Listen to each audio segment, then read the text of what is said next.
And so I have things to say, and I said it, and I said what I said, and I was clear in my comments. I know I was. And so you can go see my comments and know that I mean what I said. Welcome to the Lauren Blackwell channel. Arie made a few comments about one of Young Miami's music, asking where the scammers are. A particular phrase in the song says, "Where the scamming N-words at?" And Arie did not like that, and she spoke out against it, and it is dividing the people. So Arie said, "I finally realized that not everybody wants to get free, and it is a very, very, very rude awakening," shaking my head, because the mass acceptance of this song is a crystal clear sign of this much bigger truth.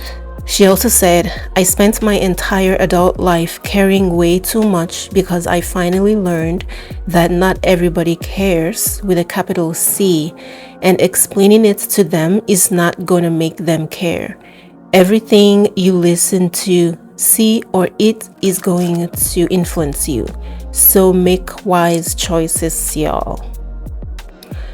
So she made a few comments regarding that music, not just that music, but that type of music.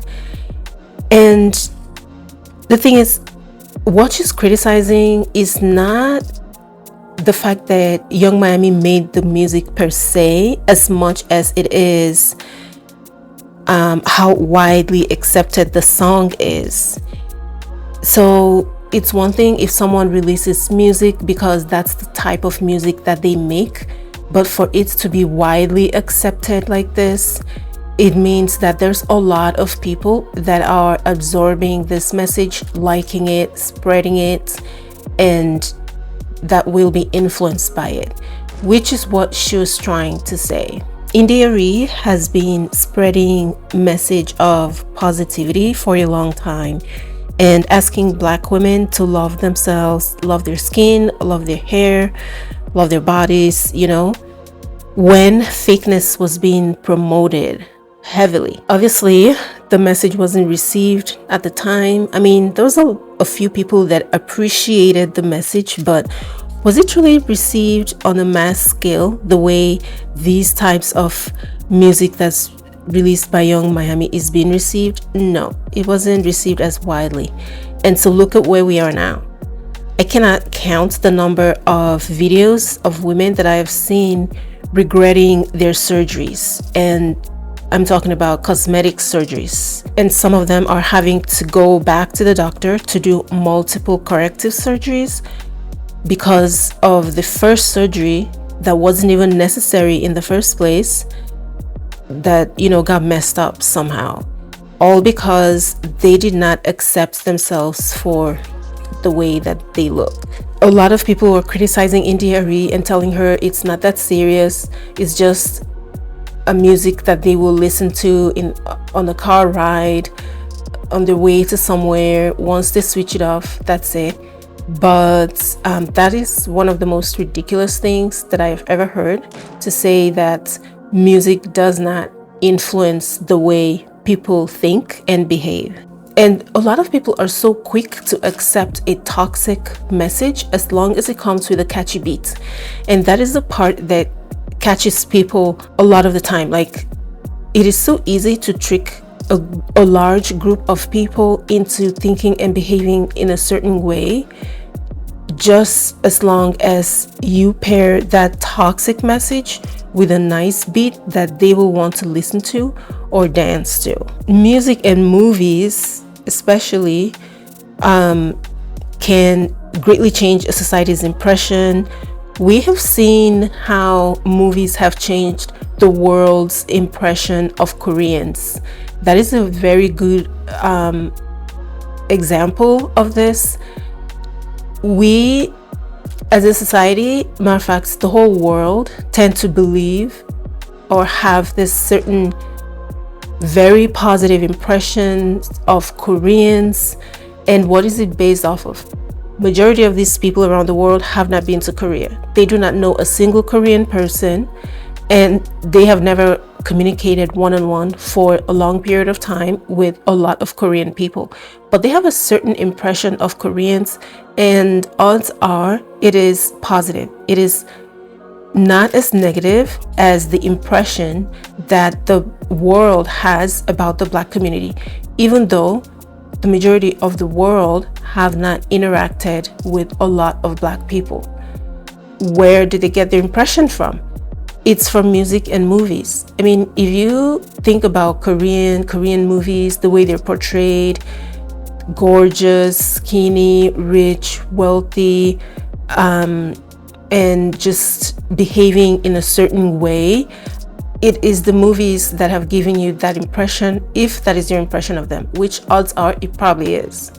Which is why a lot of people would go to Korea. They have a very different experience. It is nothing like what they expect. And then they begin to express disappointment and act as if they were betrayed by Korean movies and K-pop. Because what they expected to see when they go to Korea, what they expected to experience is not what they typically experience.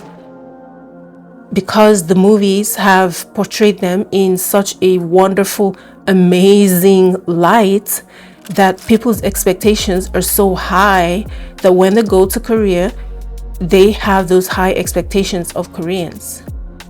So movies and music definitely, alters people's perception and their behavior. We know of a certain very large controlling organization that has used music for a very long time to control people's behavior, to increase number of people that are incarcerated, people that are spending money recklessly, that are promoting certain vices like substances and certain types of behaviors. We just recently had the whole thing with Sean Garthright and his friends that were living so recklessly and actually took the life of someone over some silly, ridiculous beef. What is that? How did that come about? You cannot separate that kind of behavior from entertainment that we promote, we listen to, and that people put out, So you simply cannot separate one from the other.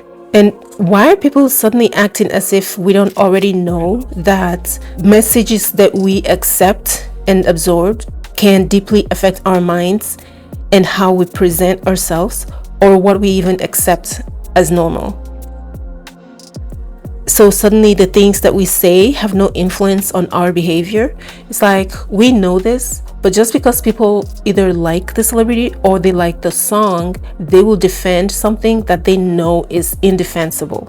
The same people that believe that words of affirmation, if used regularly, can remove negativity from one's life and can gradually improve their health, their well-being, and even their finances, suddenly do not see the big deal with a toxic message being bombarded into your brain on a constant basis from many different sources, just because it has a catchy beat and it was released by a celebrity that they worship. I mean, it's ridiculous.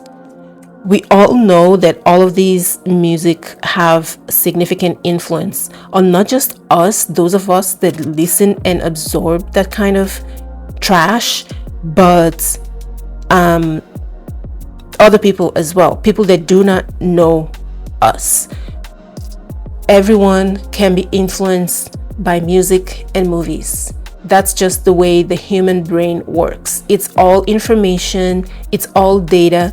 It's going to be absorbed, it's going to be processed. Whether or not you reject it depends on how proactive you are in filtering out information that you do not want as a part of your life. But how many people are doing that? How many people are actively looking at the messages that they absorb and saying, okay, I want this to shape me, I don't want this to shape?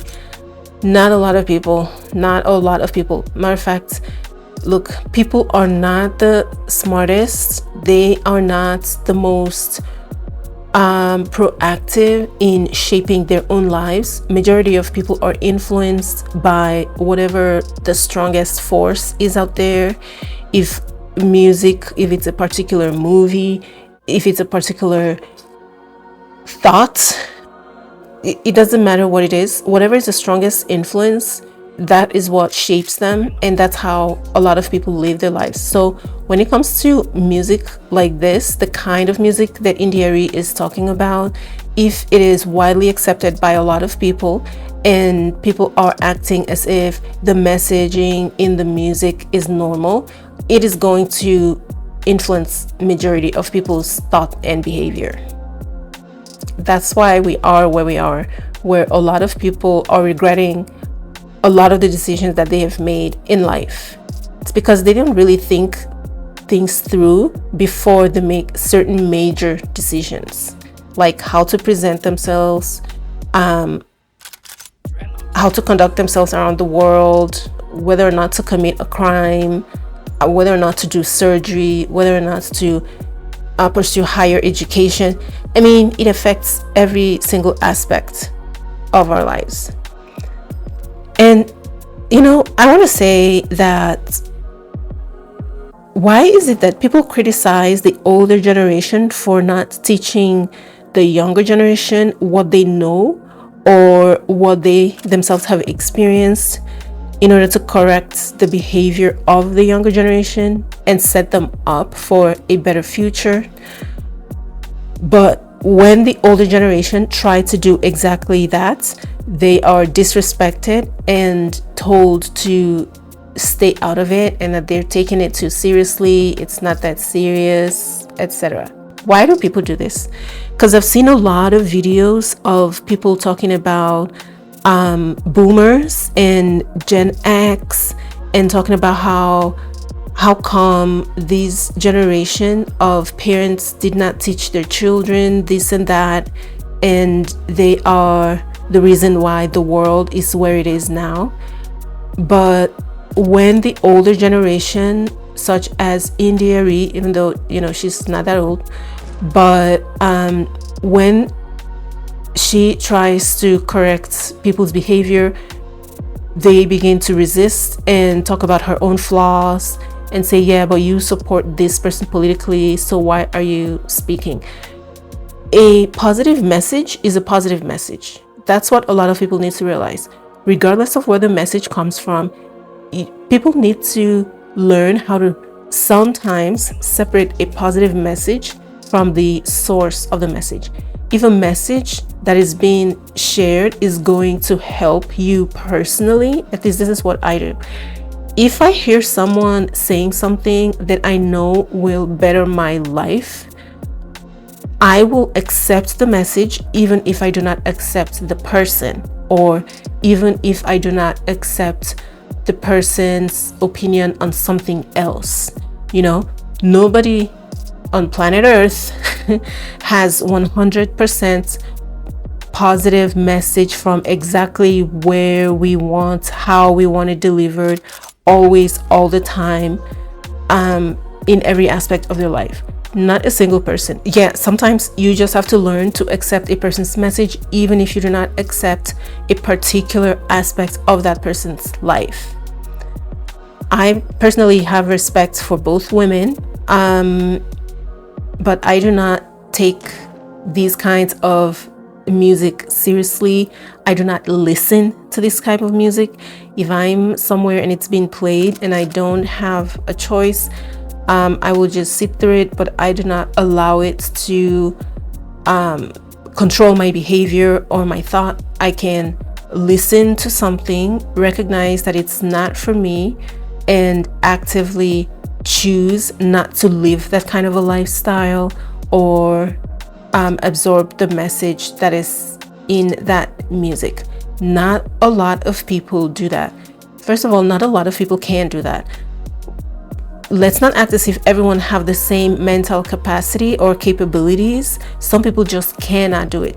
They're very susceptible to influence. some people just are, and then some people are not as susceptible to influence. They just don't work at it, and so they allow the message that is out there to get to them and change the thought and behavior.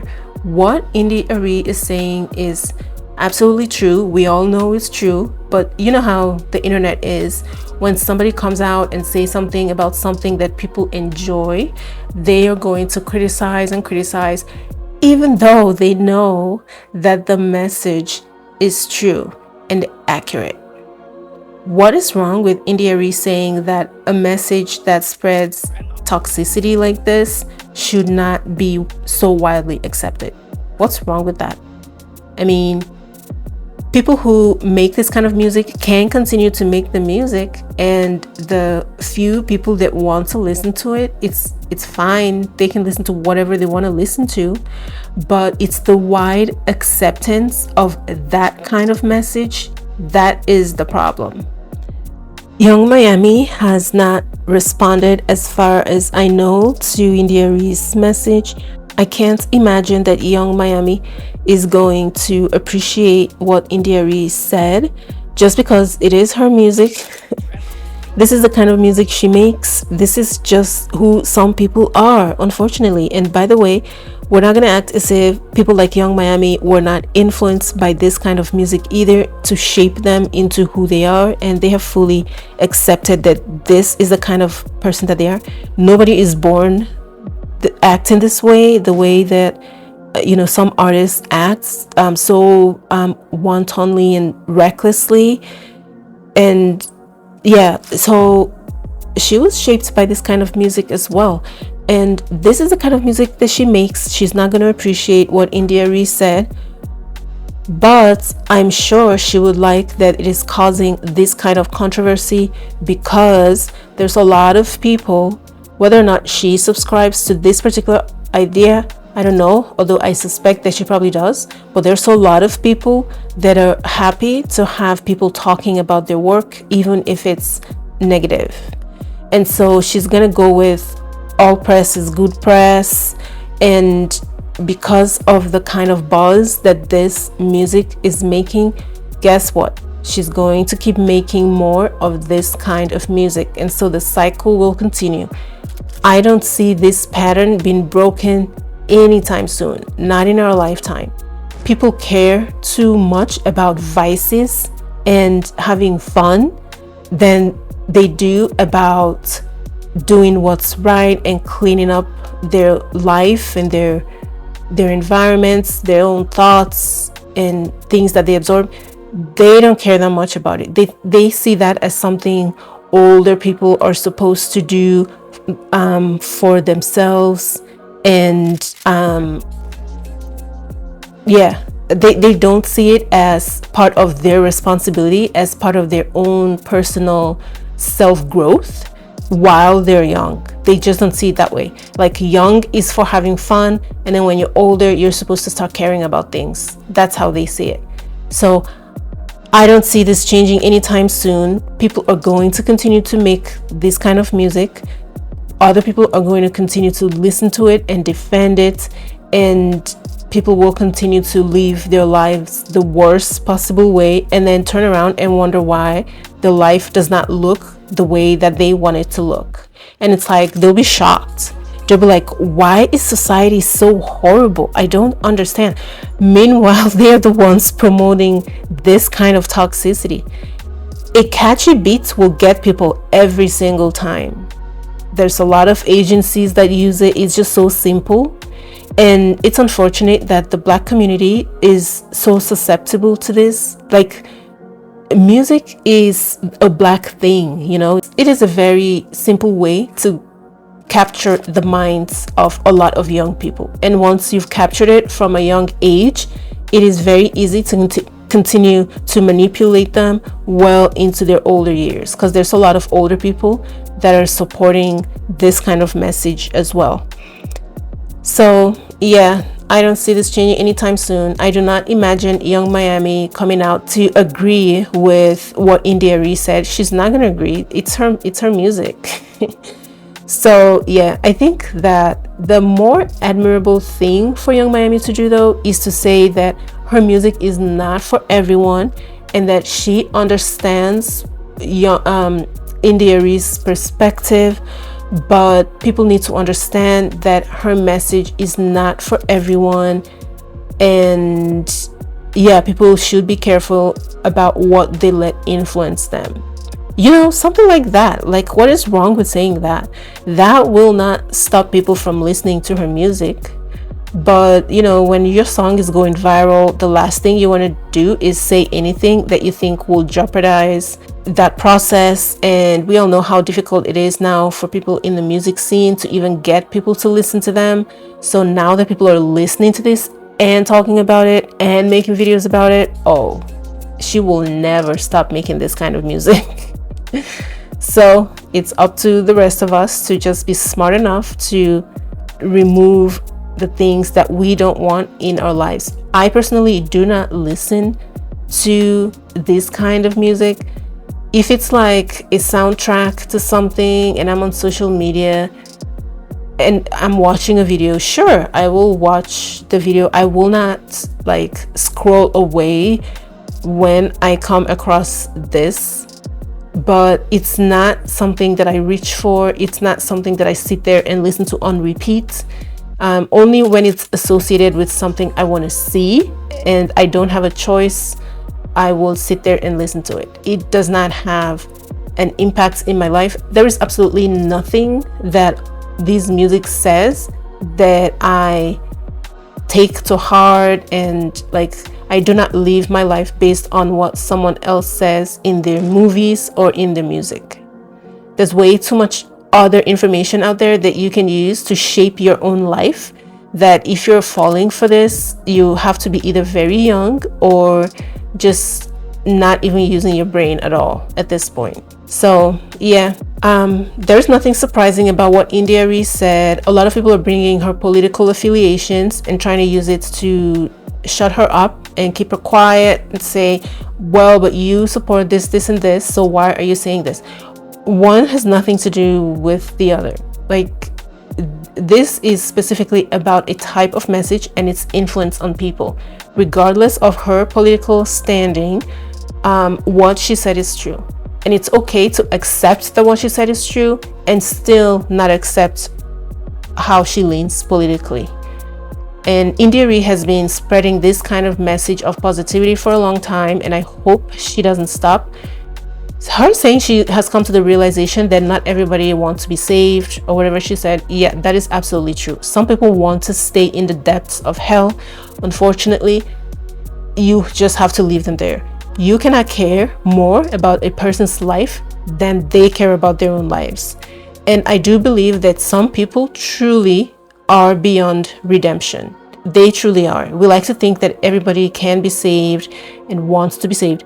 No, they don't. A lot of people want to stay exactly where they are. Toxicity is what they know. It's who they have become. It's what they're going to remain. That's all I have to say on India Arie. Remember, a longer version of her statements that she made doubling down is at the end of this video. Thank you guys for watching. Please like, comment, subscribe, and share. I will see you guys in my next one. Bye, guys. There are some things I want to say. It is being wrongly reported on some of these blogs that I am calling for a boycott of the song of the summer. I don't need to tell you what the song is. If you don't know, then you don't need to know. And if you do know, then you already know. And if you want to know, you can go look it up. I'm not even going to utter those words because I don't want to. But here is what I have to say. I did not call for a boycott. I commented on someone's thread who was calling for a boycott. I think people should learn how to do what's best for them. And that's what I want for people. Like, I want you to have an understanding of what's good for you and to have the love for yourself to do it. That's what I want. But also, who cares what I want for you? I know what I want for me, and I do what is best for me. Now, if this was 6 years ago, I'd have been trying to convince you how doing the best thing for you is easy and that you should love yourself and blah, blah, blah. I'm not here to convince anybody of anything anymore because I learned that it doesn't work like that. What I'm here to do is emanate what I emanate and share my philosophies, and whoever it resonates with, yay, and whoever it doesn't, that's okay too. That is why you've heard me say so much this week and why I'm in the blogs this week. Because I have decided that I have lived long enough to share my wisdom. I am a wonderful communicator. I'm a good writer. I know how to express myself and say what I mean. And I've learned enough about human nature and about social media that I figured out how to phrase things the way that I need to phrase them to get my point across. And so there are lots of things I don't comment on that I have thoughts about. But when we start talking about the music industry, that's my realm. That's my realm. And so I have things to say, and I said it. And I said what I said, and I was clear in my comments. I know I was. And so you can go see my comments and know that I mean what I said. And also that, because everybody's not really a journalist. There are people who have blogs and platforms. And so sometimes they don't know how to express things clearly. But I don't think anybody needs to boycott anything. I think we all need to do what we feel is right for us. Do I wish the best for everyone? Yes. Is it in my power or realm or influence to say what that should be? No. Took me a minute to figure that out, but I got it. I emanate what I emanate, and who it's for. And if it's not for you, that's cool. And so for that song of the summer, I won't be listening. And if you don't want that food in your system, don't listen. And if you just think it's fun, then enjoy.